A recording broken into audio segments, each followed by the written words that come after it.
Hi, and welcome back to the channel. This is a conflict resolution training session I've prepared looking at the topic of dealing with conflict within your team. I suppose for me, I'm thinking about this as training potentially for managers or team leaders or other people who are in leadership positions.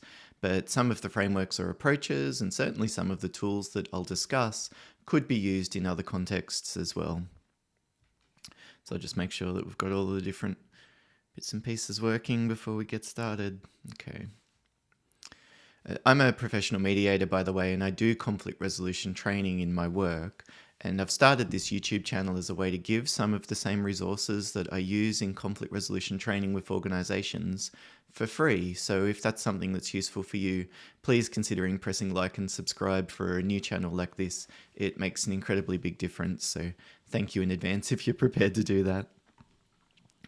So I'm going to look at a particular case study, although you might have different details in the conflict that you're managing.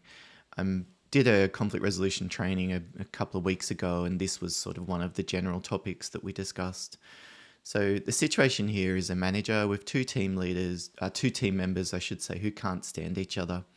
One is newly appointed as the team leader, so under the manager, who shows a lot of potential and has several years of experience. They're responsible for instructing other staff and dealing with clients. So in this particular example, it was a construction company, and so when they were dealing with clients, it was often on a construction site. So they would have their trades and different contractors involved behind them dealing with a client to get instruction, or it might be a site manager or a client representative in some cases, I guess.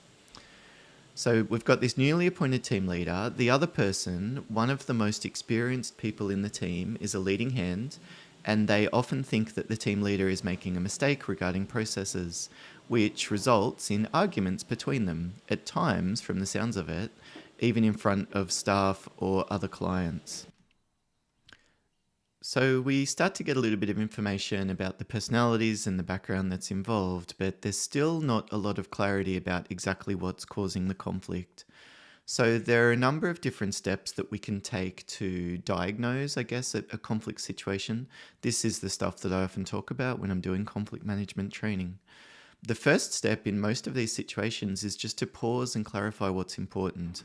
So here you'd really need to think about, well, which of these team members is the most valuable? If that experienced leading hand person is so important to the team that if they leave it would cause immense problems, then you'll need to really develop a plan that keeps them happy and meets their needs. On the other hand, it might be that you've got a whole bunch of other experienced people around as well. So the fact that this person might decide to quit if things go pear-shaped, that might not be such a big deal.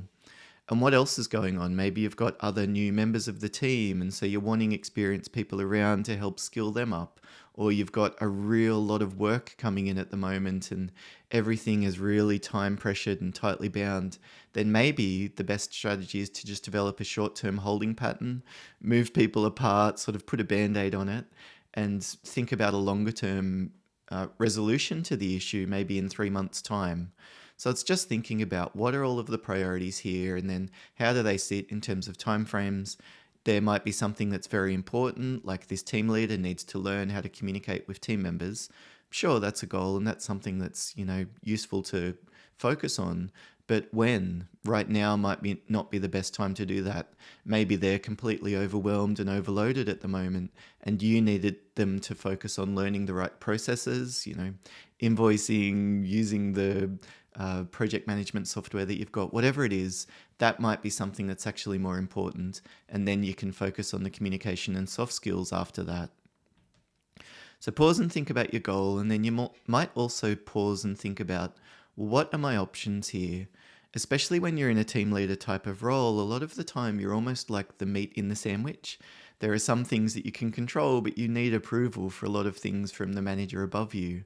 And there would be some elements that you can just make decisions within your area or division within the company, but there'll be other things that are just consistent and standardized, and you don't have a lot of options in terms of the way that something is done. So here, as we think about our options, you might go through things like, I would threaten the team member with a formal warning.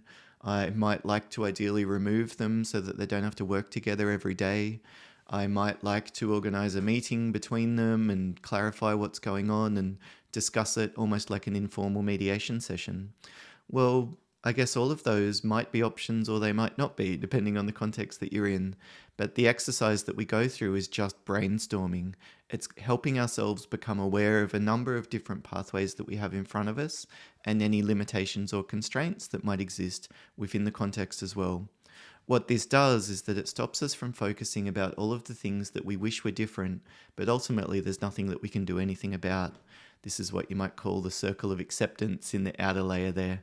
And then within that, we've got the things that we can influence. And as much as possible, it's useful to focus on the options that are within what we can actually control.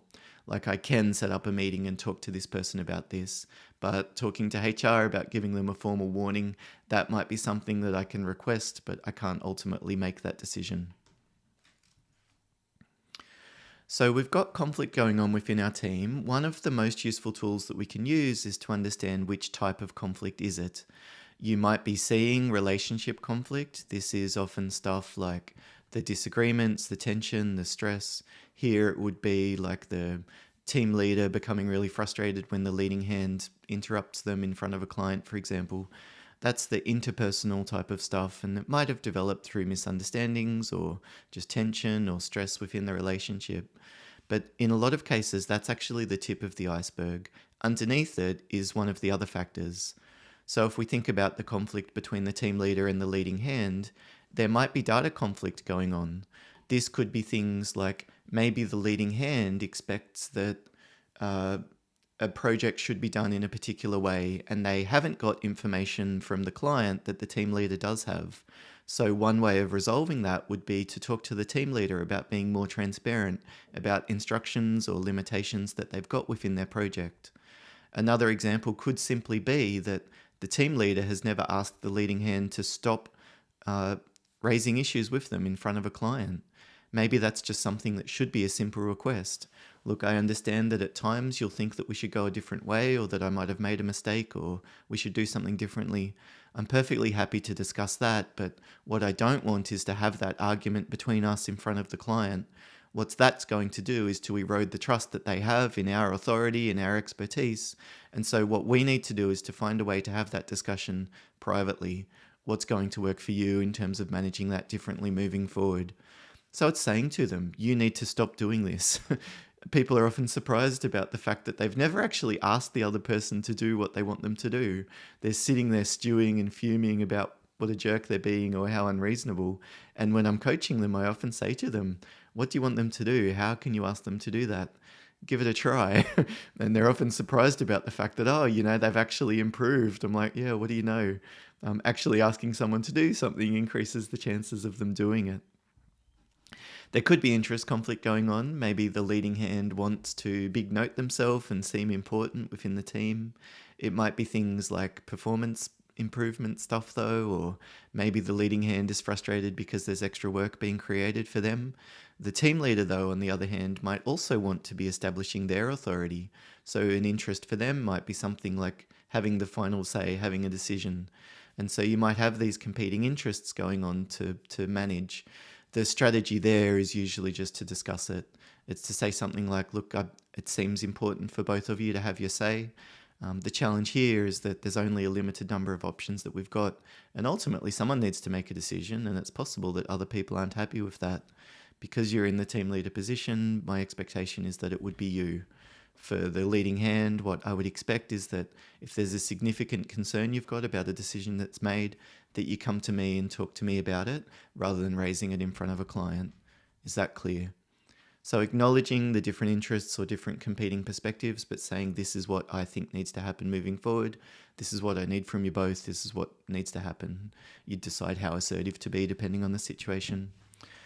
There could also be elements of values conflict going on as well. This is often stuff like maybe the team leader thinks that being efficient is the most important thing.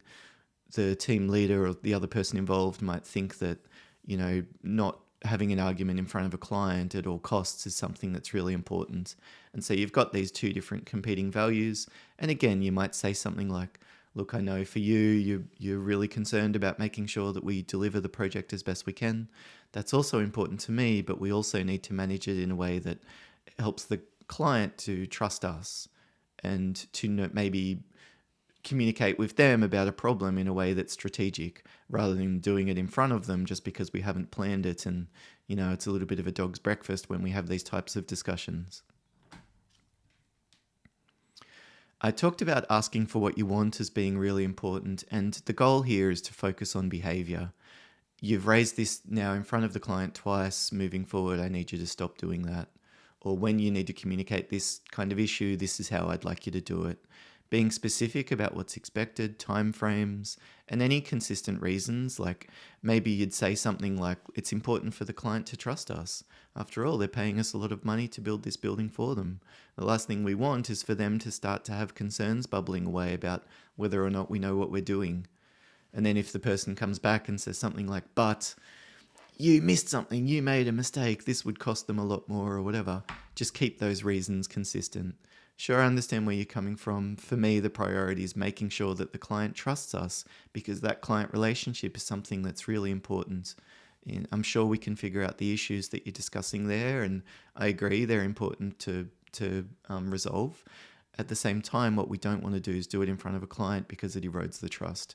So keeping that reason general and consistent, what it does is it stops them having anything to argue against us with. It is important that the client trusts us, and just coming back to that again and again, what it tends to do is it doesn't add any more oxygen to the fire of the argument. And at all costs, avoid criticism. If you need to confront someone, this is a possible framework that you could use.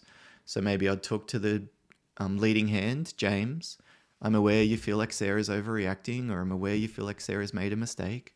The thing is that at the moment, having tension within the team is affecting the other staff involved.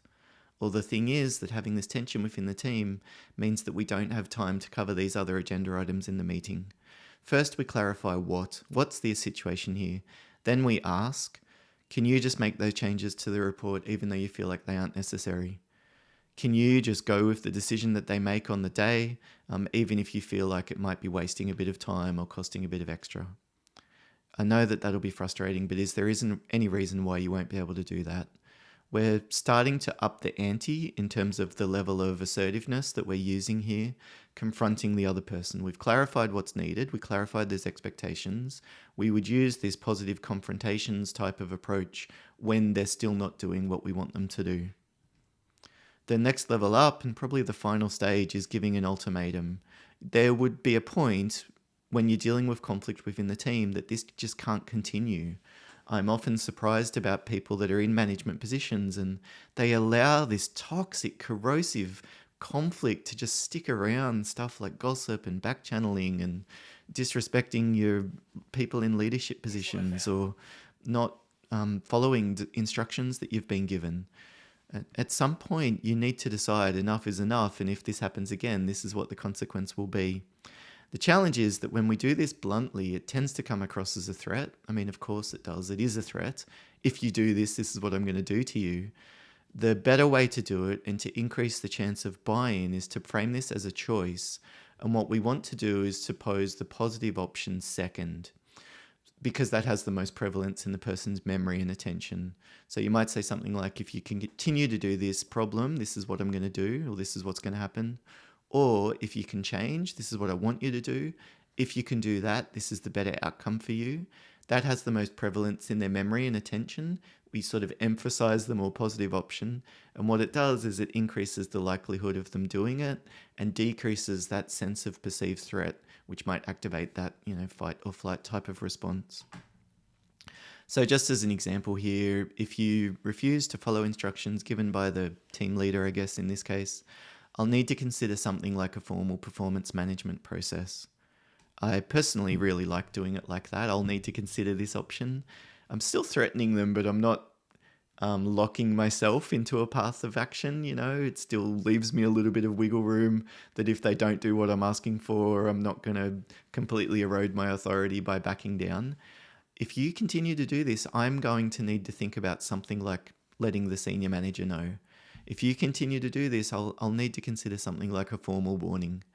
Depending on where you are and what your context is, we want to refer to escalation in some way, potentially without necessarily locking ourselves in. I mean, in some cases, you'd say if this happens again, you're gone.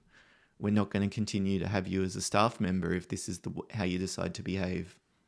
So we outline that more negative option first. This is what you're doing. This is a problem. You're not following instructions. Or if you can just get through this job without an argument, I'm happy to discuss issues with their decision after the fact.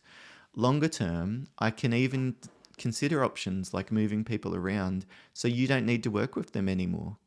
Like, I'm happy to even think about options like moving you onto a different team if that's something that would work for you.